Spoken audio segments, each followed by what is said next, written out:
I was living what I thought was the perfect life. My name is Mark, and I've been married to Claire for almost 5 years. We live in a cozy suburban house on the outskirts of Boston, a place where the trees line the streets and the neighbors know each other by name. My job as a financial analyst brought stability and a decent income, the kind of life that many would envy.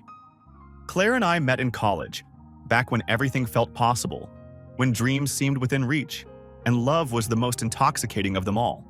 She was beautiful, intelligent, and everything I thought I wanted in a partner. We built a life together, bought a home, and even talked about starting a family. But now, life seemed boring because we both were following the same routine. We wanted to do something new. It was a bright Saturday morning and we were thinking about what to do. Let's go to my parents' house for the weekend. We will have a great time there. We did not visit them for years. I think yes, we should visit them, but I cannot think of doing something exciting there. Come on, I know you like it there. Besides, there is my mom and I know you like her. I was stunned for a minute, but then I thought in a positive light. She meant I admired her, thankfully not knowing how I admired her in my mind. Claire's father, Jim, and mother, Helen, lived just a few hours away in a town that seemed frozen in time. It was the kind of place where everyone knew each other, where life moved at a slower pace. Helen, well, she was always someone I admired. She was in her late 40s but still had this grace and beauty that was hard to ignore. There was something about her that commanded attention, something that set her apart from others. She was elegant, effortlessly so, with a quiet strength that made her seem ageless. Compared to Claire, who had begun to seem more like a roommate than a wife, Helen stood out like a woman which any man would want in his life. I noticed it every time we visited, but I never allowed myself to dwell on it, until that weekend. As we pulled up to their house, I felt that familiar sense of comfort that came with visiting family. But there was an undercurrent of something else, something I couldn't quite place. Helen greeted us with her usual warmth, her smile lighting up the room. But this time, I couldn't help but notice how she looked at me, how her gaze lingered just a bit longer than usual. My heart skipped a beat, but I quickly brushed it off. This was my mother-in-law, for God's sake, I told myself. But even as I tried to push those thoughts away, I couldn't ignore the way she made me feel, like a teenager with a crush. It was absurd, wasn't it? Yet there was a tension in the air, a crackling energy that I couldn't quite explain. The weekend started as usual, meals together, catching up on life, and the occasional walk in the garden. Your parents are really nice. They make me feel like their own son. The house was filled with the smell of home-cooked meals, the sound of laughter, and the feeling of nostalgia that came with being surrounded by family. But then, Claire had an idea. Why don't I take Dad to the mall? We used to do that all the time when I was a kid. Her eyes sparkling with memories of simpler times. Helen nodded, saying it would be good for them to have some bonding time. And just like that, Claire and her father were off, leaving me alone with Helen. As the door closed behind them, I felt a pang of unease. I wasn't sure what to do or say. Let's watch some old family videos. She pulled out their wedding video, and we sat together on the couch, watching the past play out on the screen. The footage was grainy, and the colors faded with time, but the emotions were still alive. Helen and Jim looked so happy, so full of life and love. But as I glanced over at Helen, I noticed tears welling up in her eyes. "Are you okay?" My voice was soft and hesitant, as if I were intruding on something private. She hesitated, then sighed deeply, her shoulders slumping as if carrying the weight of the world. It's just... Jim hasn't been himself lately. He's gone for weeks at a time, and I know he's seeing someone else. Her voice trembled with the admission, her vulnerability laid bare. Her words hit me like a ton of bricks. Helen, the woman I admired so much, was hurting. I could see the pain etched in her features, the sadness in her eyes. Without thinking, I reached out and held her hand. "You don't deserve this. You're an amazing woman, Helen.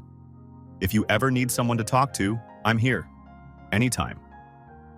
My words felt inadequate, but I meant them.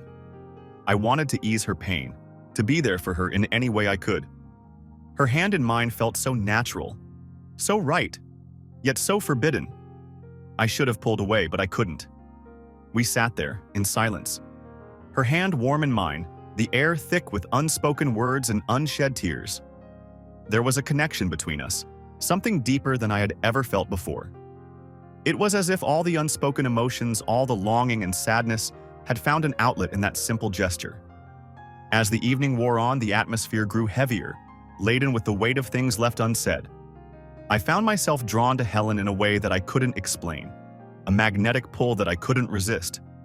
She was everything I had been missing in my life, mature, wise, and beautiful in a way that surpassed mere physical appearance. I knew it was wrong, that I should push these feelings aside, but the more I tried, the stronger they became. Then Claire and her dad came home and we lived normally.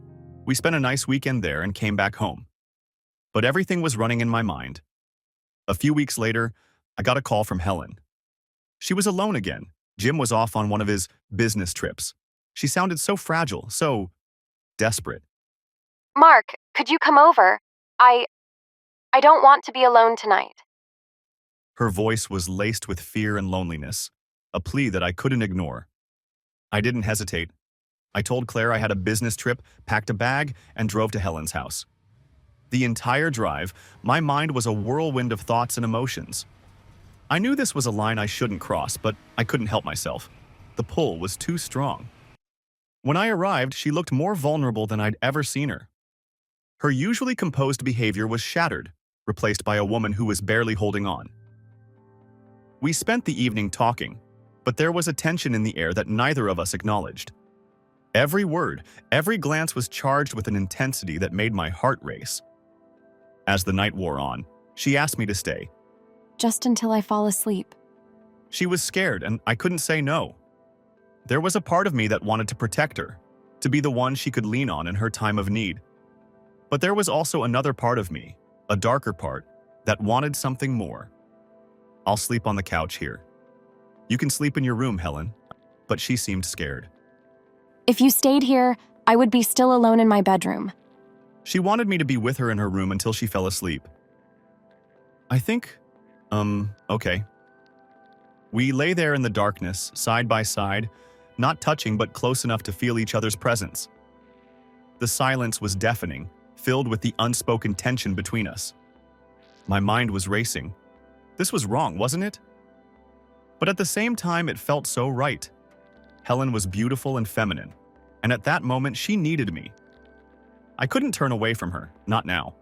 My thoughts were a chaotic jumble of desire, guilt, and confusion. Every rational part of me screamed to leave, to walk away before it was too late, but I couldn't bring myself to do it. Helen shifted slightly, her body brushing against mine. She felt cold, and instinctively, she moved closer to me, seeking warmth. I tried to remain still, to keep my emotions in check, but it was impossible. The proximity, the scent of her hair, the soft sound of her breathing, it was all too much. I was on the edge, teetering between what I knew was right and the overwhelming desire that was consuming me. Suddenly, I felt her hand on my trousers, a light touch that sent a shockwave through my body. "Are you asleep, Helen?" My voice barely above a whisper, my heart pounding in my chest. She didn't answer. Her eyes were closed, her breathing steady, as if she were deep in sleep. But then, her grip tightened, and I knew she was awake. She opened her eyes, her gaze locking onto mine. There was a raw intensity in her eyes, a hunger that matched my own. I want it. Her voice trembling with a mix of desperation and desire. Jim doesn't love me, but I want a baby. Can you give me a baby? Her words hung in the air, heavy with the weight of her plea. Tears welled up in her eyes, spilling down her cheeks. If I get a baby, Jim will love me again. I'll make him believe he slept with me. You don't have to worry. But that's wrong, Helen. Isn't it wrong what Jim's doing to me? Do I deserve this? I was in a moral dilemma. I did not know what was right or wrong when the line between them was so blurred. Help me have a baby, Mark. It's my last hope, please. At least it would bring some colors into my life. So, I finally gave up. She got over me and took charge, being the mature woman she was. She kissed me, guiding me on what to do, enjoying herself like never before. I could see her closed eyes, trying to feel everything. We both knew it was wrong, but who was there to judge?